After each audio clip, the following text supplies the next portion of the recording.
Aliza! Oh great, what do you want? I need a new video idea. Of course you need a new... Wait, what? How did you run out of video ideas that fast? Uncheck mind, I swear. Alright, try thinking about something you like and making a video on that. Like... You just did 4 videos on that. Try again. Is there seriously nothing else you thought of besides those 2? Look, I don't think past 5 minutes ahead. There's no reason to. Just give me one series you like and I'll make a video on that. Simple. And let you ruin it with that scaling crap? No way, not a chance. Come on, it won't be that bad. Nope, no chance in hell. Then what else am I supposed to make a video on? You figure it out. I am going to make the most annoying sound known to humankind if you do not give me something right now. God, here. Hey, wait, I've read this one. This is the one where they... Up. This is the one time I'll give you something. There's more than enough content to talk about there. Just go and don't ruin it for me. Alright? I'm going to go out of my way to ruin the series for you. Just get out of here. I was in the middle of watching something. Bet. Jeez, that guy. You know, after talking about Zero Game, I really haven't found a series that I really wanted to talk about on this godforsaken app. Sure, there were some titles that seemed interesting to talk about, but these were series that were either too short, still ongoing, or were already talked about and advertised enough to the point where nothing I would say would bring up anything new regarding the series. I would have loved to talk about the dynamic of Stalker, but the series has so little content and it really doesn't have too deep of an underlying storyline aside from what would happen if 2 yanderes liked each other. I would like to talk about Homesick or 21st Century Nights, but those series are still in their growing phase and it feels too soon to talk about them. Like, even if I take the standard 2+ months to edit and script, that's only like, what, 8 chapters? Maybe 9? Yeah, ain't no way. It would seem interesting to talk about Bastard or Sweet Home, but those series have been run into the ground with ads and one of them even got a live action adaptation, as well as a prequel sequel. There are a select few that I will get into talking about, but the one I want to talk about here is something that actually kept me on this app longer than it should have. That series being Age Matters, written by Angelicious. I haven't seen that many people really talk about it, despite the fact that the series is one of the series that Webtoon was trying to push at the time.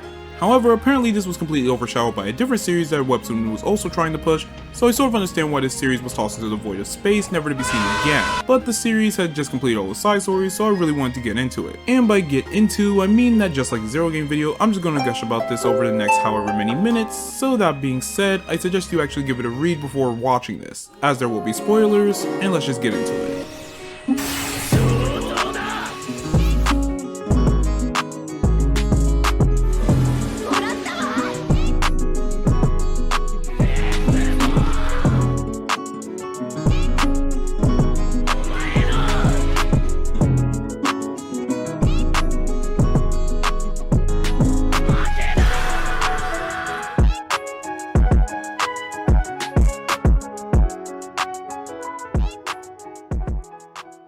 Age Matters follows Rose Choi, an eccentric woman who, after finding out that her fiance was cheating on her, ends up staying with her friend Yura for a little while for a chance to just get away from it all. However, upon arriving at the apartment after a routine grocery trip, she ends up finding it completely deserted, with Yura completely abandoning the place for Rose to take care of it while she and her fiance go out on their own little vacation, leaving Rose on house sitting duty. Not only that, but Rose is also left with another condition to stay in the house, that being that she would need to assist Yura's boss, who lives right beside her, being provided a walkie-talkie and no name or face to put to him. This ultimately starts a chain reaction, as she learns that Yura's boss is actually Daniel Yoon, one of the youngest CEOs on the planet and is the CEO of Lime, a company built on technological advancements focused towards interaction. This spirals from Daniel figuring out Rose is somewhat competent after he falls ill and needs a report to be finished, only for her to completely finish it for him, and him offering her an internship at Lime while she's staying with Yura. It's quite a simple series. Main character falls into a rough patch, helps a rich dude, then gets a job, and then kiss falls in love. It's such a simple premise that a 3rd grader could probably think of it on the spot. But the complexity of this story doesn't come from the plot itself, but instead it comes from the varied cast of characters that show off a wide array of emotions and layers. Rose Choi is a flawed character. That's why she's honest to God one of my favorite characters in the entire medium of Webtoon and its variants of romance series as a whole. That, and I mean, come on, just look at her. Unlike most characters in this genre of the medium, Rose isn't portrayed as a person who can do no wrong or a person that can have anything handed to her at a moment's notice, even if she is in a situation that honestly feels like it was handed to her on a silver platter. She's a person who doesn't pretend to be perfect. In fact, there's been multiple times where her mouth would have gotten her and her colleagues into more trouble than they already were in. She speaks her mind whatever she wants and gives anyone a chewing out if she feels like they deserve it, but she's a person who can also accept weakness. She feels human. One of the reasons I like Rose is that she feels relatable, someone you can not only sympathize with, but relate to on an emotional level. She tries to keep her emotional baggage to herself, trying not to let it weigh her down and keeping a smile on her face to make sure that everyone's getting along properly. She hides a lot of internal issues and keeps them to herself, not letting anyone know about it because she doesn't want to get sympathy. When we watch Rose throughout the first season, she's constantly doubting herself, asking if Daniel really made the right choice in hiring her, despite everything she had done to him and put him through. In practically every other altercation with him, she either asks or thinks to herself, "Oh, am I going to get fired?" And while it is written off as a gag most of the time, it's mostly in character for her. Due to that impulsiveness, she gets into situations where she's on the back foot or is jeopardizing others' well-beings despite doing something she believes is right. However, her main character flaw isn't that impulsiveness, but it's her own self-confidence. After the inciting incident of the series, Rose constantly reflects on herself, asking if she could have done anything differently or anything else that could have kept her fiancé Jackson around. She often goes on about how other girls look better than her or aren't as old as she is, constantly putting herself down because of one horrible incident. She sees those moments that she had with Jackson in other people's lives and it makes her double down on it. So instead of focusing on working on those insecurities she has or even growing past them, she dwells on them, causing them to fester into something that eats away at her. The entire crux of the second season is the result of that continuous doubt, being her dealing with her commitment to love. That relatability ends up making her feel like the story and therefore the world isn't revolving around her.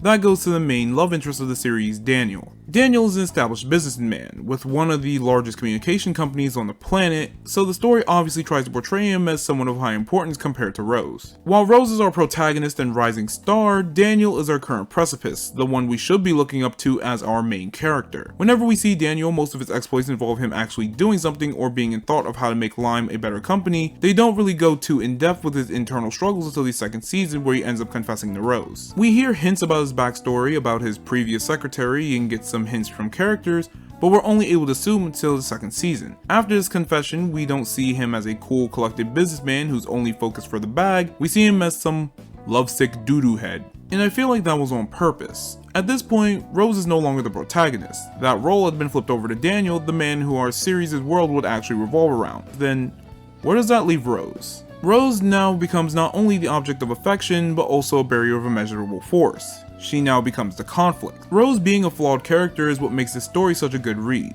Because of her doubts and anti-commitment to love, she ends up becoming the conflict that Daniel wanted to instill in the beginning of the story, and that goes along with her character. Her doubts ultimately reach a climax when Jackson is introduced into the story, one of the series' overarching antagonists. When we see Rose's first interaction with Jackson after their breakup, it's at a class reunion where Jackson stated that he wasn't going to be there. However, after getting a bit too turned up, Rose ends up encountering Jackson after he saves her from a couple of unsavory individuals. Despite being able to take those individuals in drunken combat, when she turns to see Jackson, she ends up shutting down after going off on him, telling him to leave her alone and leaving with Daniel. Once Daniel drives off with Rose, Rose ends up breaking down, wanting to know why she had to see him in a place like this. A person who is completely content and doing well in life, unlike her who had been going through a roller coaster of events and emotions. This scene cements Rose as one of my top 3 protagonists on this app, and when Daniel comes to her side to tell her that everything's alright, that he was selfish and wanted her to go to the reunion she was so adamant about not attending, it's glorious. Despite the theme of age being literally in the title, age doesn't play as much of a role in the story as you would expect, and that's actually kinda good. Instead, it mainly focuses on the various interpretations of the consequences of age from each character. Throughout the story, we get various different interpretations of the consequences of age, something that isn't really thrown at us as explicitly as is shown in anime showing us friendship. Via belittles Rose for being old, since being near Daniel makes her look like a leech, despite her family member doing the same thing. Likewise, Rose belittles herself for not doing much with her life at the age of 30, often looking up to people who have done more with their lives while she's been living the life of an office worker and losing everything close to her in the process. Daniel believes that above all else he should be acting above his age, showing that he isn't naive for being younger than everyone else and falling for a mistake that any seasoned person in the business would know about. Meanwhile, his grandfather believes that in a family full of businessmen, people should be acting their age, and that immaturity in the world of business only leads to disaster. Various characters have different interpretations of the sentiment of age, and that's another theme that's greatly represented by our main character, Rose. Rose's interpretation of age is one of the many that we go along with throughout the series, someone who, at the beginning of the story, envied the youngins for achieving a lot more than she ever did. My girl's only like 29, she isn't even that old. When she first cleans Daniel's apartment, she sees all of his trophies and calls him an overachiever, then ends up recollecting that she hadn't done much with her life. She mainly spoke on about how her life was wasted away, mostly doing mediocre things before ultimately plateauing. The aspect of wasting life away is another thing that made Rose feel so relatable as a character. Rose's character arc starts at a point where, after falling into a pit of despair,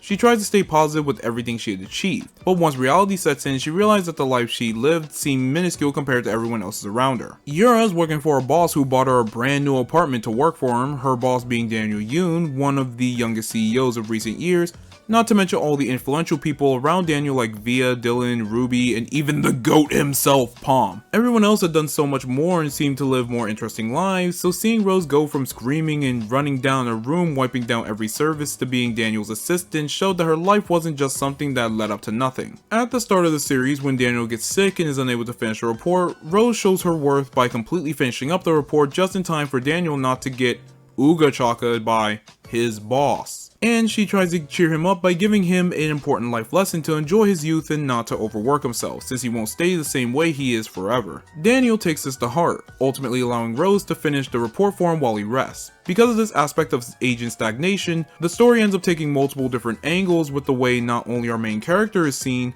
but the way our main love interest Daniel is seen. When we see Daniel's internal struggles, he's seen trying to overachieve, trying to prove himself to everyone that he isn't just a naive young man, but is instead a businessman with some worth to him. Rose, on the other hand, continues on with her self-deprecation, as she is constantly in turmoil internally about how many other people have ended up already settling down or doing something else with their lives. On a trip to the aquarium with Daniel and Sky, Dylan's brother, Rose reflects on how she feels like she's fallen so much farther behind everyone else in the race of life, where everyone else is already having families and having their lives situated while she hasn't done much herself. However, Daniel has a few words to say on that matter.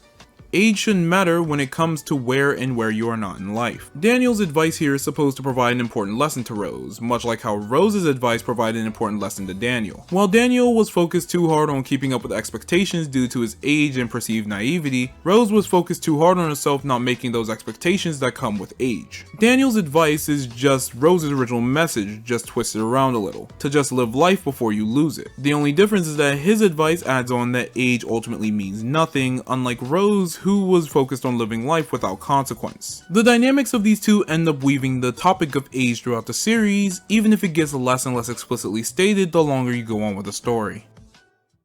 Another thing I absolutely love about the series is the way they handle the archetypal curse of the webtoon love triangle. For those of you who don't know what I'm referring to, the webtoon love triangle is kind of similar to most love triangles of series within the same genre of different mediums. While anime has love triangles as more of a harem plot, while soap operas have them drag out with each individual character being delved into every single episode alongside the other 80 plot threads interwoven between them, webtoons have them done a bit differently. You can generally tell it's a webtoon love triangle if it meets any of these three criteria. 1. The secondary love interest subtly sprouts feelings for the main character due to a feeling of inferiority or jealousy involving the main love interest. 2. One of the love interests starts to act uncharacteristically when they have been portrayed throughout the story otherwise in order to start a conflict. Or 3. The plot decides to divulge around this love triangle for maybe half of an arc before the character pretty much vanishes completely from either the story or the main character's life, only appearing again when the main character is in desperate need of assistance or in their own little subplot where they find a new love interest and act like the previous events never even happened. When it comes to romance series, I usually tend to point these sorts of instances out where the secondary love interest appears and attempts to overthrow the entire balance of the series by adding a new conflict. And while this isn't necessarily bad, these are usually implemented in ways that are less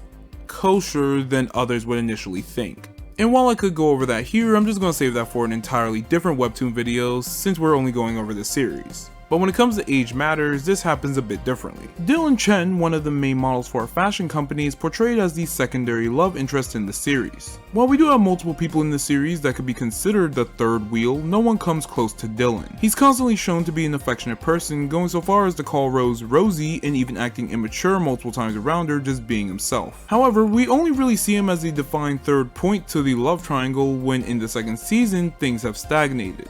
Daniel has basically professed his feelings to Rose, but Rose doesn't want to commit to anything due to her past experiences and her contract with Lime that was set by Daniel himself. The two are in a cycle, Daniel continuously trying to make small advances and get a concrete answer to his feelings, all while Rose is constantly avoiding Daniel's advances and trying not to get into anything due to her own insecurities. And this is what makes Dylan step up. After noting how Daniel is acting a bit more jealous than usual, he confronts him, as he was staying with him after his big stunt with saving him and Rose from Stephen Kim, as a hitman hired to hunt down Ruby that ended up tracking down Rose instead, ultimately looking bad in front of the press despite not knowing the full situation. At this point, Dylan does something absolutely out of left field, a real Giga Chad move. He states that if Daniel did not make his move for Rose, he would steal Rose from under him. Now on first glance, this seems to take up two of those three criteria that I mentioned earlier. Dylan is acting quote uncharacteristically by trying to rile up Daniel for Rose's affection while sparking a conflict, as well as the incident revolving around half the arc and Dylan only really being around for his own little subplot despite taking up a job at Lime by Ruby's request. However, this was intentional. Dylan telling Daniel that he would steal Rose if Daniel didn't act wasn't made specifically for conflict, but for the progression of the series. That sounds like it's basically the same thing, but it's actually quite different. Dylan's inclusion of this proposal wasn't to give us any sort of shock value in a series that needed a conflict. It was to move things along to the conclusion quite literally everyone already knew we were getting to. Dylan isn't seen as an obstacle, he's seen as the vehicle that carries everything on his shoulders. While a lot of characters knew that the two characters had felt something for each other, Dylan pushing Daniel to be more aggressive rather than acting like a kid in love ends up moving the plot as well as their relationship from its stagnant state. Had Dylan not intervened, the two would have kept going in the same cycle, never progressing forward but never falling backwards. By the end of this encounter, Dylan states that it's probably for the best before he gets too attached, something that really sparked a neuron in my monkey brain.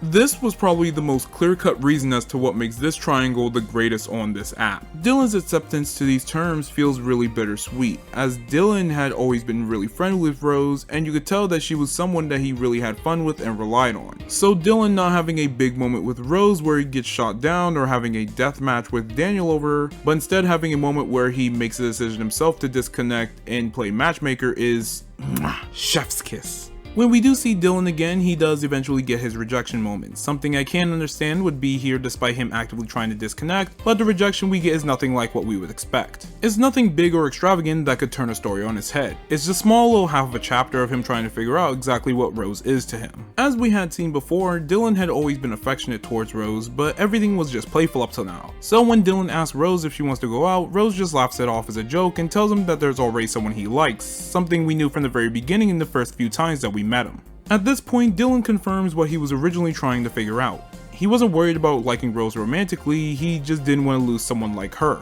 a person he considered to be a really good friend. After this, they go back like nothing ever happened. This is the best way of implementing that third criteria, as Dylan's confession was never truly seen as a conflict that could cause a turnabout in the story. It was nothing more than characterization for Dylan, and that's what made it so great. When the triangle was made, it wasn't made in an attempt to drive a conflict that forces the main character to choose between two people, it was made to push those two ends together. And in the end, Dylan was just that kid with the action figures smashing their faces together to make them kiss. Thank you for watching me talk about one of the best girls in all of fiction for the past however so minutes. This is one of the first few series from Webtoon that I've actually read from start to finish weekly without losing interest in the slightest. Every chapter I read was just another day of seeing these two dorks move past personal issues together, make new deals, and grow together as people, and that was really wholesome to me. Add in a decent enough plot, nice character designs, and Palm, I just grew to like this series a lot. My only issue with it was that we didn't see the GOAT himself tear off enough heads in the Rapture, but it was an endearing story nonetheless. So when the final side stories rolled around, I was really happy that I sat through all of it with all of these characters. It has a special place in my heart even though romance series aren't my go-to series on any sort of medium. And I'm so glad it didn't get any sort of half ending that didn't explain anything or left anyone feeling like they missed out on anything. looking at you, unwritten death. Even with the side stories, the lines that were left open-ended had a concrete conclusion, and it just had an after everything vibe that it was intended to have. I'm really glad I sat through all of this, even if I was a bit apprehensive at the beginning due to its genre.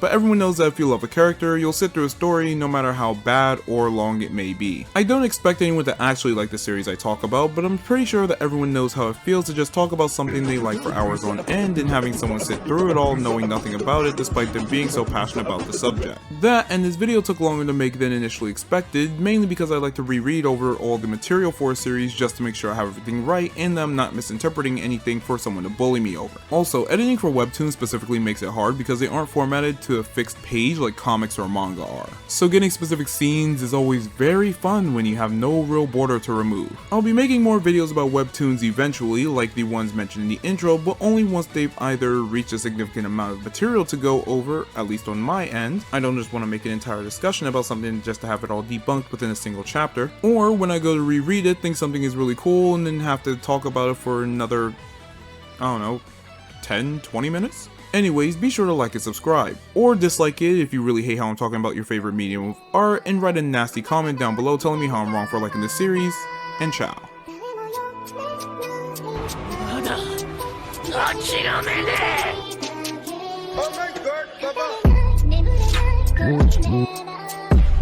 今ここで限界を超えろ。それしか道はねえ。俺たち金色の夜明け団がクローバー王国最強の魔法騎士団だ。